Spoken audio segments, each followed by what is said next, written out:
on. We're still starting. We're still starting, still propagating. I'll keep you posted when we are live.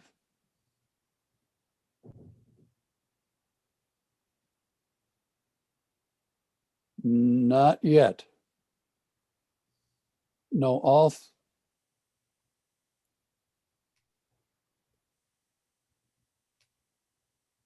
Okay, let us assume that we are live, and we will continue our conversation because I want to hear what your views are about these issues. So keep on keeping on, and we'll, if our tech has to lean over my shoulder and do some magic, we'll welcome him back too.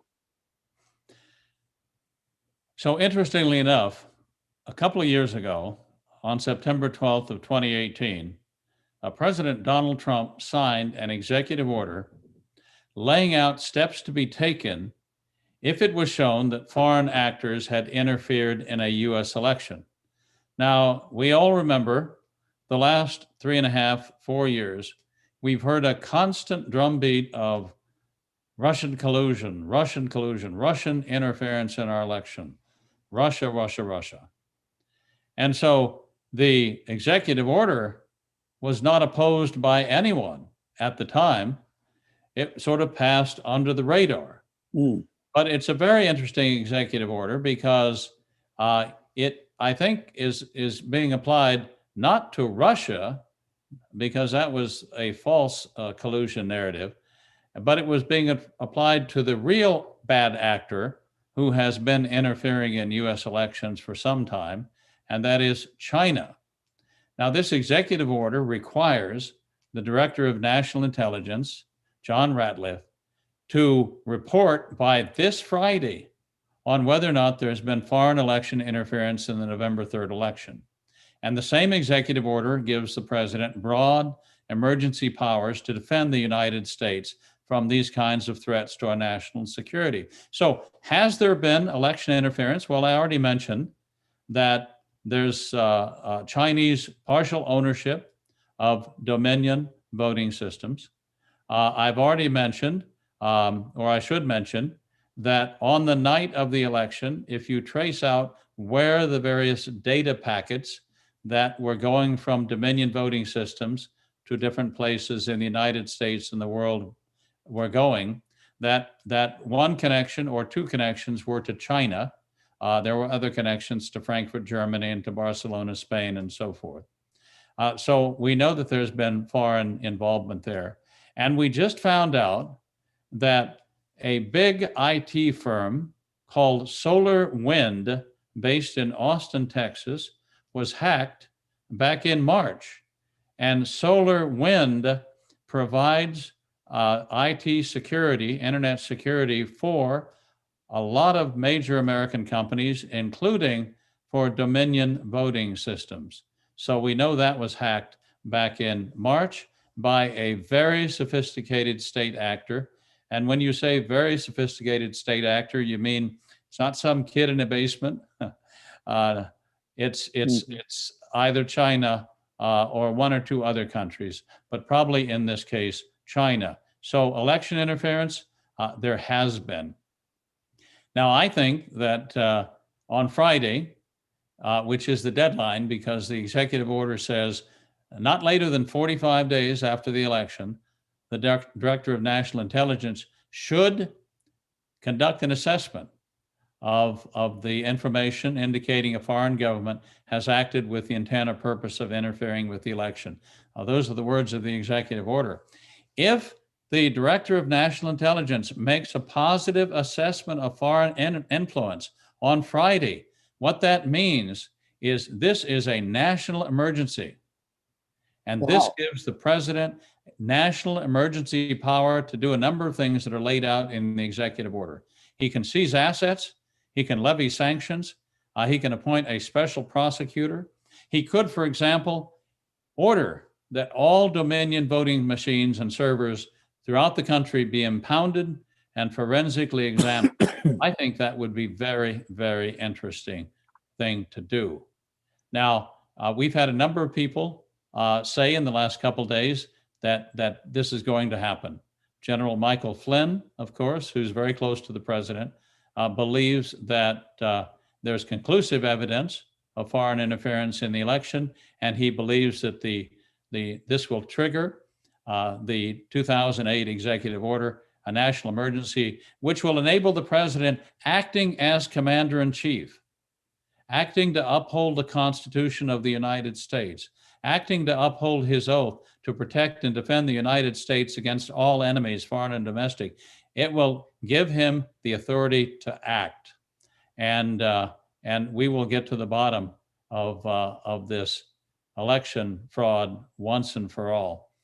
It will also give time for the courts and the state legislatures to act, because you've got Sidney Powell, who has 4 lawsuits before the Supreme Court. You've got cases being heard in Nevada and other state courts as well.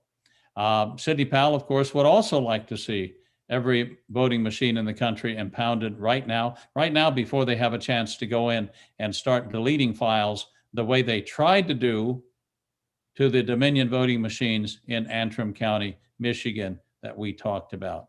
Mm-hmm. If you look at this, if you simply look at the facts of the matter, not on the basis of politics or greed or corporate wealth, not on the basis of your own personal political interest, but just on the basis of what's good for the country. Is it good for the country to allow foreign interference in our elections? Obviously not. Is it good for the country to allow elections to be stolen by voting machines that are rigged to steal elections? Obviously not. So I think, we've never witnessed anything like this before in the history of our country. It's a high-tech coup that is underway right now, and it's got to be stopped, or there will never be another free and fair election in the United States of America. And I don't want to have to tell my grandchildren years from now about a country called the United States that once upon a time was free. Now is the time we need to defend the freedoms that we've been bequeathed by God and by our founding fathers. And I think the executive order may just be the tool that can be used to help accomplish this. So I'm optimistic about the next few weeks. I think by the time we get to January 6th, when the U.S. Congress meets as a body, the House and the Senate together, to count the Electoral College votes, by that time, we will have the state legislatures in Wisconsin and Michigan and Pennsylvania, Georgia, Arizona, certifying a Republican slate of electors who will vote for Donald Trump. We will also have the contending slate that comes from the Democrat governors or one compromised Republican governor, and the joint session of Congress will have to decide between these two slates of electors, the legislature's set of electors or the governor's slate of electors, one Democrat, one Republican. And who will be presiding but the Vice President, Mike Pence. And the two sides, the House and the Senate, will have to vote on whether or not to accept those slates, which one or neither. The House will come back and accept the Democrat slate because Nancy Pelosi's in charge of the House. The Senate will come back and accept the Republican slate because Republicans control the Senate.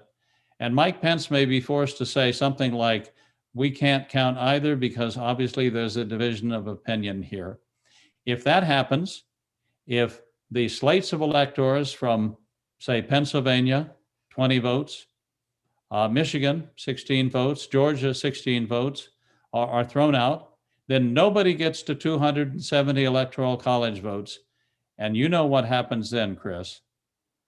Well, the Congress will go back into session, and in that case, each state delegation in Congress will have one vote to elect constitutionally the next president to be inaugurated on January 20th.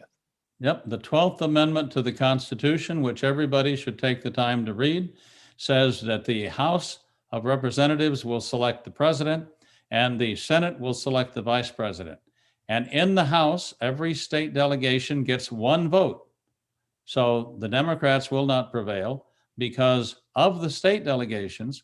I believe that 27 are controlled by Republicans, 21 by Democrats, and a couple are divided. So it's anybody's guess which they will vote, which way they will vote, or perhaps they won't vote at all. So the vote will be 27-1 in favor of a second term for President Donald Trump. In the Senate, it will be a straight up or down vote, which will revote Mike Pence in as vice president.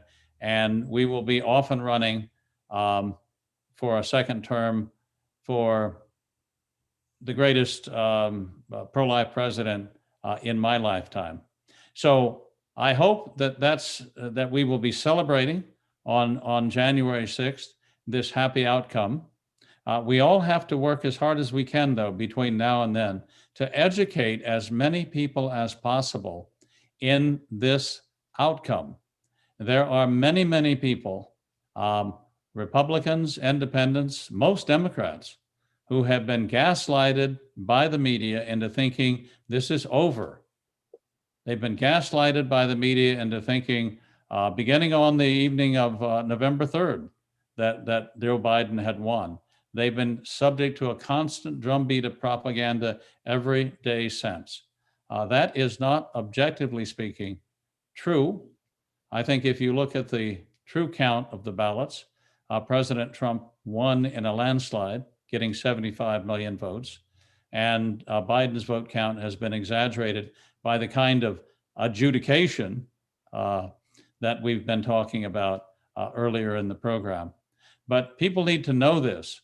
Half of America believes there has been massive voter fraud and President Trump actually won the election. We need to get that percentage up to 60 or 70%, 75%, so that people will not be shocked come January by this outcome, that people will not be surprised come Friday when the Director of National Intelligence reports serious foreign election interference and invokes the executive order declaring a national emergency. We need to educate people so that we can reduce the chance for the left, for Antifa and BLM and for other groups to riot and cause unrest.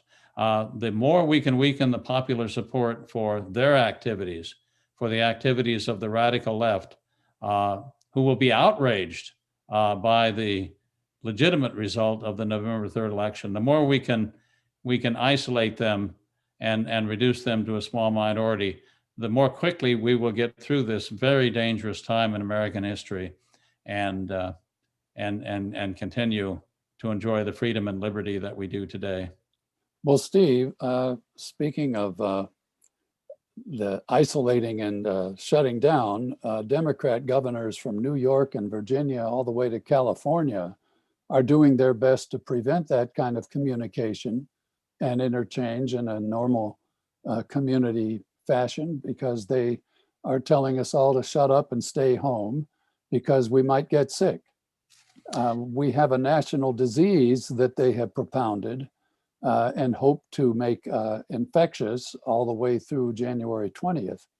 And clearly, everybody who is playing a part in this very complicated and even, one might say, sophisticated effort is doing everything he can. I'm a fan of revolution and history, and they are laying all the groundwork that has been, we have a long history of the preparations, but if they get to push the switch, Lenin called it the spark, Iskra, the name of his weekly paper. When the spark is lit, they will move very fast. We know their plans. They're going to pack, in other words, destroy the Supreme Court. They're going to destroy the Senate if they can. They're going to destroy the Electoral College, and they're going to become another Venezuela within 18 months. Yeah, people should be aware that the alternative to certifying the fact that Trump won on November 3rd is going down the road of Venezuela and Cuba and indeed China. We mustn't think that it cannot happen here, because we have now the entire structure of separation of powers that was so brilliantly designed by the founding fathers in jeopardy. The Supreme Court, one of the three branches of government, will be eliminated as a political factor, as a check and balance, if they're able to add 3 or 5 or 10 or whoever knows how many new justices. And of course, at the same time, they will do term limits on the justices. So these will be purely political appointees who will do the bidding of the people who appointed them. So you have one of the checks and balances gone. The second check and balance that will disappear will be the checks and balances in the US Senate, because the Senate will immediately vote to add the District of Columbia and several other territories as states, which will add 2 or 4 or 6 new Democrat-controlled seats in the Senate and give the Democrats a majority in the Senate going forward, which in the absence of the filibuster will enable them to pass any legislation they want. So that's the second check and balance that will go by the wayside. And we will be reduced to a country that's well on the way to socialism, which is much better at producing tyranny than it is at producing anything else. Socialism doesn't produce wealth, it redistributes wealth. It does produce tyranny. And the tyranny of the China virus pandemic has been unbelievable. Who would have thought a year ago that we would all be wearing masks around town when we were allowed to go out of our homes at all? Who would have thought a year ago that Americans would have not objected massively when their churches were shut down, when small businesses were shuttered, when restaurants were closed and bankrupted by the tens of thousands? This is not about anymore controlling a pandemic.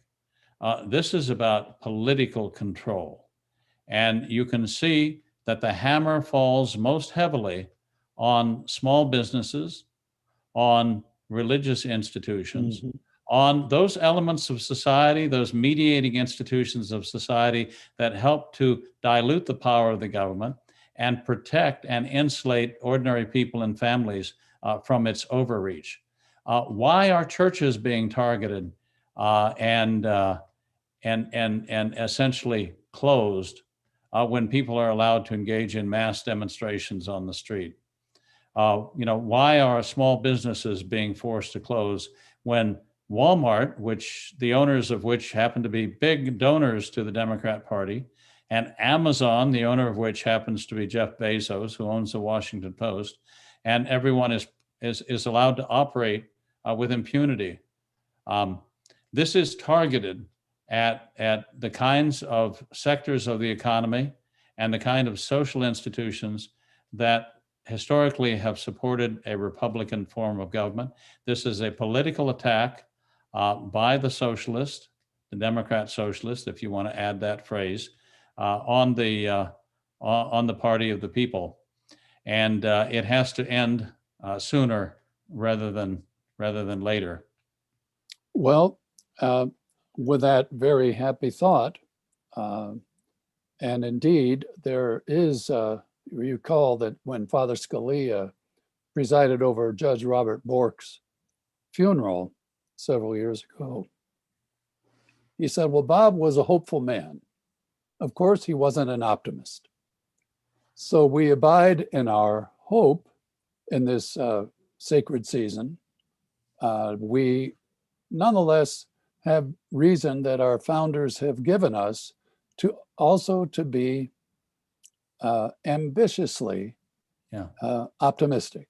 Yeah. That the best in us will prevail and that the worst in us will not. So with that, Think about the 12th Amendment to the Constitution. They foresaw the day when corrupt political agencies operating in the states would send false electors to Washington, D.C., and they put in one final stopgap against that kind of political corruption. And this has happened before, where we've had two slates of electors come to Congress. It happened in 1876. It actually happened again in 1960 in Hawaii. Again, I have to say, we may be saved once again by the genius of the founders, who did not operate purely on the basis of the natural, purely on the basis of secular wisdom. It wasn't just John Locke. It was the Bible. It was the Holy Spirit, for whose advice and wisdom they prayed every day at the opening session of each meeting when they drew up the Constitution. So I think that the divine inspiration that inspired those great men in that time, almost 2.5 centuries ago, is still at work today, and that Providence saw the day that would come when America would be threatened from within and from without, and gave us a means to survive if we remain faithful this challenge as well. And on one final happy note, on December 21st, the Christmas star will appear. On December 21st, which is the longest night of the year, it's the winter solstice, where the sun is the farthest south, and we have the longest night in the year. Jupiter and Saturn will come together and create a single bright star in the heavens. They haven't done that for 800 years. And I don't believe in coincidences. And I do know that on the night of December 21st, I will be out admiring the Christmas star, which, after all, is the greatest sign of hope ever given to humanity. and 800 years ago, St. Thomas Aquinas was born. So we have a lot to celebrate. Well, Steve Mosher, thank you for joining us here at the Population Research Institute remotely. And we wish you and all of our listeners a very blessed Advent and a most happy Christmas, a Merry Christmas as never before experienced. We have crosses to bear, but we have much to celebrate and so much to be grateful for.